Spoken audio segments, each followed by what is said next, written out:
Hello hi, मी कल्पना तिडके या रेसिपीमध्ये मी आपलं स्वागत करत आहे। आज आपण बनवणार आहोत मोड आलेल्या मुगाची उसळ।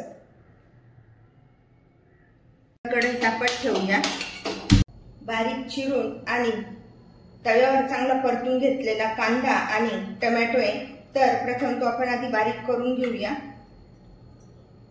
त्यामध्ये थोडीशी कढीपत्त्याची पानं पण मी टाकत आहे। 1.5 चमचा तेल टाकायचे, 1 चमचा मोहरी चांगली तडतडते तर त्यामध्ये हे तयार करून घेतलेले जे वाटण आहे कांदा आणि टोमॅटोचं, तर ते टाकून घेऊया। गॅस कमी करायचा। त्याची पाने टाकून घेतली, त्यानंतर चिमूटभर हिंग आणि आता आपण अशा पद्धतीने व्यवस्थित असं परतून घ्यायचंय। चवीनुसार मीठ, साधारण 1 चमचा खोबरं लसूण आल्याचं वाटण तयार झालंय, तर प्रथम आपण टाकून घेऊया 1/2 चमचा हळद, अर्धा चमचा धने पावडर, 1/2 चमचा जिरे पावडर, अर्धा चमचा लाल तिखट। अशा प्रकारचं मसाले आपण टाकून घेतले, चांगलं परतून घ्यायचं आणि त्यानंतर हे जे वाटण तयार केलंय ते त्यामध्ये टाकून घेऊया।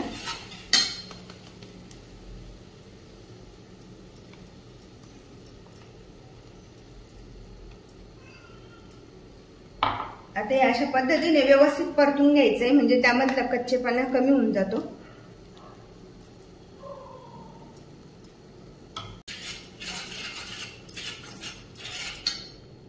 अशा प्रकारे मसाला छान असा परतून झालाय, तर त्यामध्ये हे अख्खे मूग, त्याची आज आपण उसळ बनवणार आहे, तर ते टाकून घेत आहे। हे जे मूग असतात ते रात्रभर भिजत ठेवायचे आणि दुसऱ्या दिवशी ते कपड्यामध्ये व्यवस्थित बांधून ठेवायचे, म्हणजे अशा प्रकारची छान अशी मोड येतात आणि घरच्या घरीच आपण ही अशी उसळ बनवू शकतो।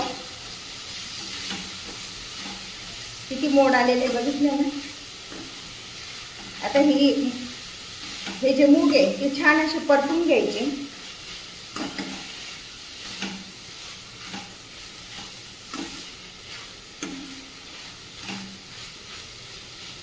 लगेच पाणी नाही टाकायचंय, त्यामध्ये थोडा वेळ आपण त्यावर आता झाकण ठेवणार आहोत। गॅस कमी करूया।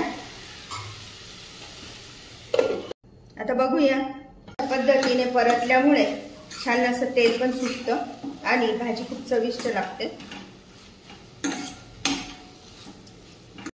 मुगाच्या उसळीमध्ये जास्त पौष्टिकता असते आणि त्यामुळे पित्त होत नाही।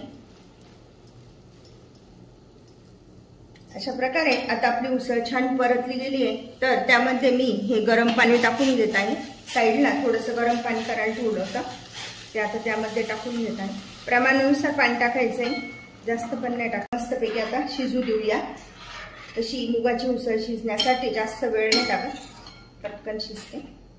पाण्याला उकळी आल्यानंतर कमी करायचा गॅस आणि शिजू द्यायची व्यवस्थित। मुगाची उसळ झाली की नाही ते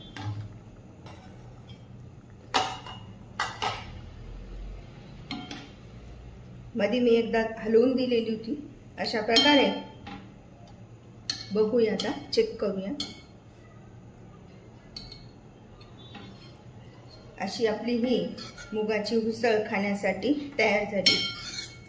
ती आपण भाजी, भाकरी, पोळी सोबत खाऊ शकतो, भातासोबत खाऊ शकतो। किती सुंदर दिसते ना। कमी साहित्यामध्ये बनवलेली ही मुगाच्या अख्ख्या मुगांची मोड आलेली उसळ। मुगाची मोड आलेली उसळ खाण्यासाठी तयार। कमी साहित्यात बनवा अख्ख्या मुगाची उसळ। अशा प्रकारची उसळ तुम्ही पण बनवा आणि मला मात्र कळवा कशी झाली आहे ते। लाईक आणि सबस्क्राईब करायला विसरू नका। पुन्हा आपण भेटूया नवीन रेसिपीसह। थँक्यू।